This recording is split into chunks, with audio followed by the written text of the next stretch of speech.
Praise lord. ఈ సాయంకాలపు వేళ దేవుడు నీకు ఇస్తున్న వాగ్దానము కీర్తనల గ్రంథము 118వ అధ్యాయము 8వ వచనం. మనుష్యులను నమ్ముకొనుట కంటే యెహోవాను ఆశ్రయించుట మేలు.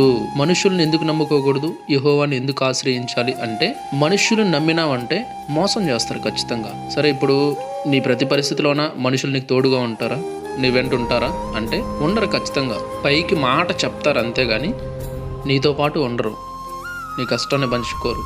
నీకు తెలుసా, కొన్ని సందర్భాల్లో నిన్ను ఏకాకిని చేస్తారు, ఒంటరిని చేసేస్తారు. కానీ యెహోవాను ఎందుకు ఆశ్రయించాలి అంటే, మనుషులందరూ నిన్ను మోసం చేస్తారు కానీ దేవుడు మోసం చేయడు. ఆయన అందరూ విడిచిపెట్టేసినా సరే నిన్ను విడువని దేవుడు. ఆయన చెప్పాడు, నేను నిన్ను ఎన్నడూ విడువను ఎడబాయను అని చెప్పాడు. ఆయన నిత్యము నిన్ను విడిచిపెట్టే దేవుడు కాడు. అందరూ వదిలేయచ్చు కానీ ఆయన మాత్రం నిన్నెప్పటికీ కూడా వదలడు.